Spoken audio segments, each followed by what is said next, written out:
ఆరోపణలు విమర్శలు వస్తుంటే కీలక పదవుల్లో ఉన్న కాంగ్రెస్ నేతలు బెల్లం కొట్టిన రాయిలా ఎందుకు ఉంటున్నారు? సీఎం ప్రభుత్వంపై ప్రతిపక్షాలు దుమ్మెత్తి పోస్తుంటే కీలక పదవుల్లో ఉన్న ఆ నేతలు నోరెందుకు మెదపడం లేదు? మనకెందుకులే అని లైట్ తీసుకుంటున్నారా? ఇంతకీ ఆ నేతలు ఎవరు? Let's watch the story.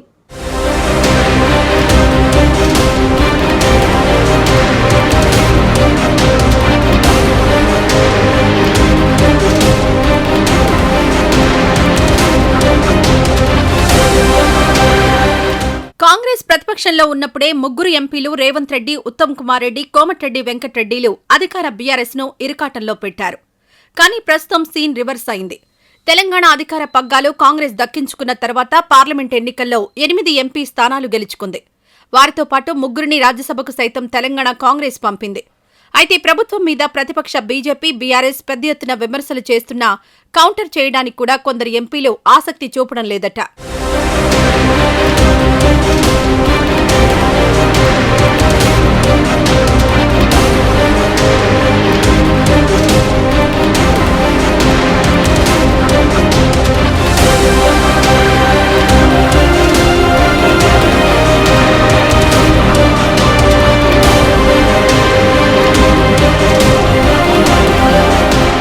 Parliament ఎన్నికల్లో కాంగ్రెస్ బీ ఫామ్పై 8 మంది కాంగ్రెస్ ఎంపీలు గెలిచారు.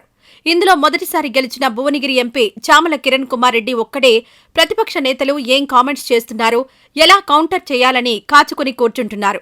ఇక వరంగల్ ఎంపీ కడియం కావ్య, పెద్దపల్లి ఎంపీ గడ్డం వంశీకృష్ణ, నల్గొండ ఎంపీ కుందూరు రఘువీర్ రెడ్డిలు కౌంటర్ చేయడంలో వెనుకబడ్డారు.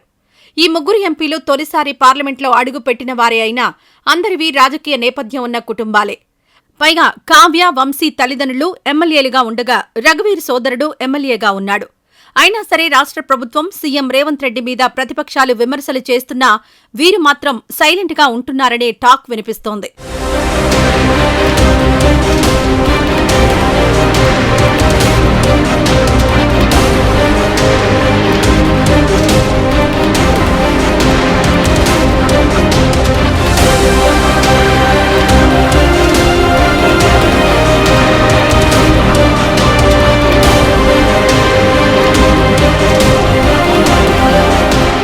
ఇక ఖమ్మం పార్లమెంట్ నియోజకవర్గం నుంచి గెలిచిన రామసాయం రఘురాంరెడ్డి కూడా కాంగ్రెస్ పార్టీపై వచ్చే విమర్శలను తిప్పికొట్టడంలో వెనుకబడ్డారనే టాక్ వినిపిస్తోంది.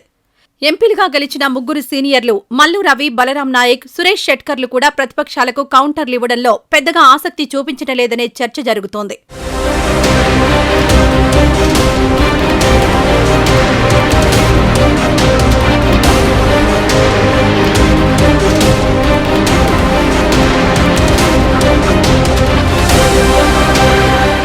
రాజ్యసభ సభ్యులుగా ఉన్న తెలంగాణ కాంగ్రెస్ నాయకుల రూటు సపరేట్గా ఉంది. తెలంగాణ నుంచి రాజ్యసభకు వెళ్లిన రేణుకా చౌదరి, యువ ఎంపీ అనిల్ కుమార్ యాదవ్, ఏఐసీసీ కోటాలో ఎంపీ అయిన అభిషేక్ మను సింఘ్వి మంచి సత్తా ఉన్న నేతలే. రేణుకా చౌదరి అయితే అసలు బయటే కనపడటం లేదు. గతంలో ఉన్నట్లుగా పెద్దగా యాక్టివ్గా కూడా లేరు. అభిషేక్ మను సింఘ్వి అయితే పూర్తిగా ఢిల్లీకే పరిమితం. ఆయనకు తెలంగాణ రాజకీయాలపై పెద్దగా పట్టు కూడా లేదు. ఇక అనిల్ కుమార్ యాదవ్ అనర్గళంగా మాట్లాడడంలో ఉన్న ఇబ్బందితో పెద్దగా మీడియా ముందుకు రాలేకపోతున్నారు. దీంతో అసలు ఎంపీల నుంచి ప్రభుత్వానికి ఏమాత్రం మద్దతు దొరకడం లేదనే టాక్ వినిపిస్తోంది.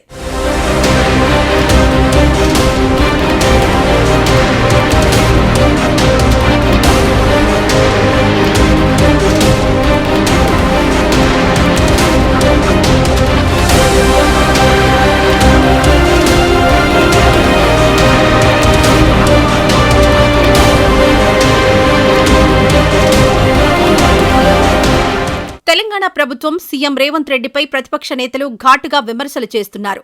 హైడ్రా, మూసీ సుందరీకరణ, ఈ కార్ రేస్ విచారణ సమయంలో లొట్టపీసు సీఎం అని డిప్యూటీ సీఎం, మంత్రులు కమిషన్లు తీసుకుంటున్నారంటూ బీఆర్ఎస్, బీజేపీ నేతలు తమదైన శైలిలో విమర్శలు గుప్పిస్తున్నా వాటిని తిప్పికొట్టడంలో కాంగ్రెస్ నేతలు విఫలమవుతున్నారని టాక్ వినిపిస్తోంది.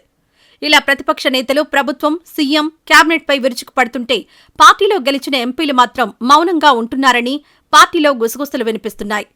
ఎంపీల తీరు టీపీసీసీ ప్రెసిడెంట్ మహేష్ కుమార్ గౌడ్ వద్దకు చేరిందట. దీంతో ఆయన ఏకంగా ఎంపీలకు ఫోన్లు చేసి గాంధీభవన్కొచ్చి ప్రతిపక్షాలకు కౌంటర్లివ్వాలని ఆదేశించారట.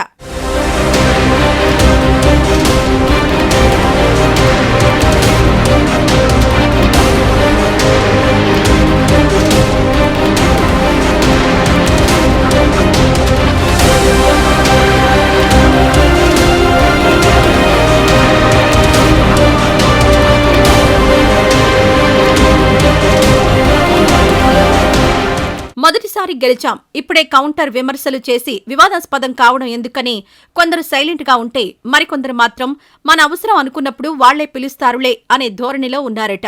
కాంగ్రెస్ ప్రభుత్వ పాలన 2వ ఏడాదిలోకి అడుగుపెట్టిన సందర్భంగా ఇప్పటికైనా ఈ ఎంపీలు ప్రతిపక్షాల విమర్శలపై నోరు విప్పుతారా లేదా అనేది చూడాలి.